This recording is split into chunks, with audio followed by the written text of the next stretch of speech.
Moi, je suis en train de te prouver que le Coran n'a pas été parfaitement préservé depuis le début. Il y avait plusieurs changements. Okay? Est-ce que tu connais c'est qui les compagnons de Mohammed? Je suis pas... Comme j'en connais, bien sûr.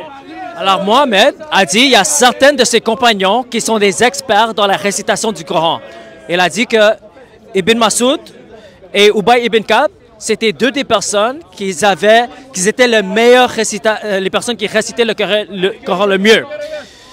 Mais quand on examine les hadiths comme Sunan Abu Daoud, ça nous dit que Ibn Mas'ud, dans sa version que lui il a écrit, il y avait juste 111 chapitres. Okay? Alors aujourd'hui, est-ce que tu sais combien de chapitres dans le Coran? Non, je sais pas. Okay. Alors aujourd'hui, il y a 114 chapitres. Okay? Un autre personne qui récitait le Coran que Mohammed a approuvé, c'est Ubay ibn Ka'b. Ubay ibn Ka'b, c'est écrit dans Sunan Abu Daoud qu'il avait 116 chapitres. Okay? Alors, le Coran qu'on a aujourd'hui, c'est un Coran qui a été standardisé par Uthman et lui, il a pris le Coran de Zayd. Et Zayd n'était pas dans la liste des personnes que Mohammed a citées pour dire que c'est ces personnes qu'on doit avoir confiance pour réciter le Coran, les compagnons de Mohammed. Et les compagnons de Mohammed, ils n'étaient pas en accord avec la version de Uthman et de Zayd. Alors, il y avait même des conflits. Alors, on voit qu'au début, il y avait différentes versions du Coran. Il n'y avait pas une seule version. Et à cause du fait qu'il y avait des différences entre les musulmans, il y avait des conflits, Uthman a décidé de standardiser une seule version. Pourquoi? Parce qu'il voulait unifier l'islam. Alors, il a décidé d'assembler toutes les versions et ordonner que toutes les différentes versions soient brûlées sauf un. Alors, qu'est-ce que ça nous montre? Ça nous montre que il y avait plusieurs différentes versions du Coran, mais c'est Uthman qui a choisi une seule version qui a pris de Zayd. Et c'est cette version qui a 114 chapitres. Et c'est cette version qui a été standardisée. Mais même après la standardisation du Coran, mon ami, il y avait plusieurs différentes versions qui ont commencé à se développer. Pourquoi? Parce que le texte arabe, est-ce que tu parles arabe un peu? OK.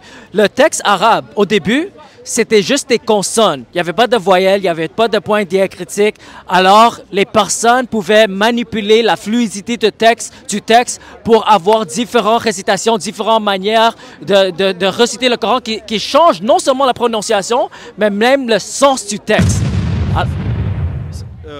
En ce qui concerne le développement des lettres arabes, c'est fait seulement pour aider les gens à apprendre la récitation. Parce que la récitation, la façon dont c'est récité, c'est important. Il ne s'agit pas juste de lire. Il y a une façon de réciter. C'est ça.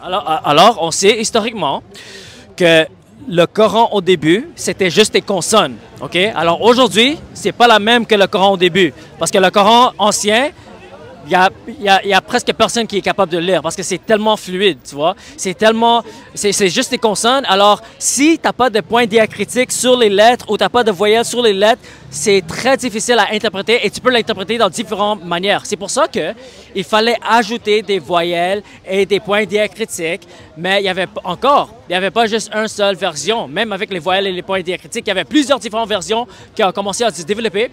Alors, il fallait encore il fallait standardiser le Coran. Pourquoi? Parce que différentes versions continuent à développer. Alors, c'est pour ça que dans le 10e siècle, il y a Ibn Mujahid, c'est un des érudits. À cause du fait qu'il y avait tellement de différentes versions qui ont commencé à développer, il a décidé de choisir 7 qira'at. Tu es au courant? Il a choisi 7 récitations parmi des 50 à centaines de différentes récitations.